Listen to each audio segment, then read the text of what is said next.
Nós vamos falar agora a respeito de um tema bem feminino, o rejuvenescimento perineal externo. O que seria isso?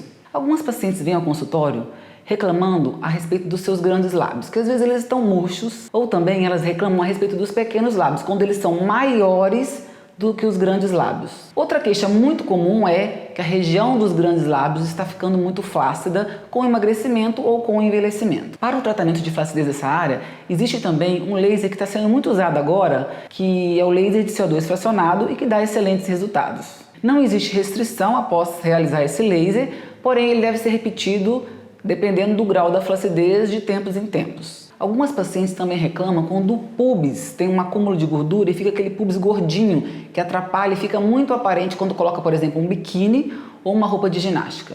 E como eu posso melhorar isso? Então eu vou começar explicando de cima para baixo, literalmente. Quando o pubis tem um acúmulo grande de gordura, eu posso fazer uma lipoaspiração dessa região. E aí eu posso usar essa gordura para melhorar a qualidade e o aspecto dos grandes lábios quando eles são murchos. Ou seja, quando os grandes lábios estão murchos, eu posso fazer um enxerto de gordura, ou quando a paciente não tem gordura, essa região é bem magrinha, eu posso usar o ácido hialurônico, o tão famoso preenchimento. Agora, quando os pequenos lábios são grandes e maiores que os grandes lábios, o que acontece? Essa região foi feita para ficar bem acobertada ali e, portanto, uma região úmida. Quando eles são maiores, eles sofrem a ação do ar. Então, o organismo, o que ele faz? Acontece uma metaplasia, uma mudança celular dessa região e aí acontece também o escurecimento. Muitas pacientes reclamam que existe também um problema na relação sexual porque os pequenos lábios são grandes e atrapalha na hora da relação sexual. Ou então também pode acontecer candidíase de repetição e até mesmo infecção urinária de repetição. Aí o indicado mesmo é a cirurgia. Como nós fazemos essa cirurgia?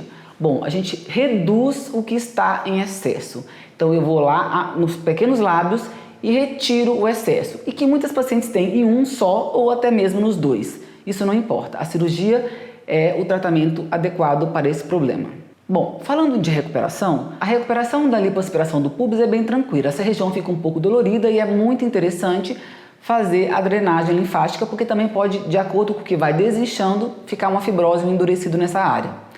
A recuperação do ácido hialurônico nos grandes lábios é bem tranquilo também. Você faz e volta às suas atividades no mesmo dia sem problema algum.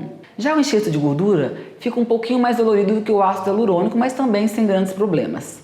A recuperação da ninfoplastia ou da redução dos pequenos lábios, que é um pouquinho mais demorada. O que eu costumo falar para os pacientes? O paciente que faz a ninfoplastia ele precisa ficar 3 semanas sem ter relação sexual. Mas antes de ser liberado, é muito importante que esse paciente retorne ao médico. Nessas cirurgias íntimas, o que eu costumo frisar é o seguinte: nós podemos mexer em toda essa região, mas o importante é que nós não tocamos no clitóris, que é o que dá a sensibilidade dessa área. Então, quando a gente faz qualquer tipo desses procedimentos, não altera em nada a sensibilidade.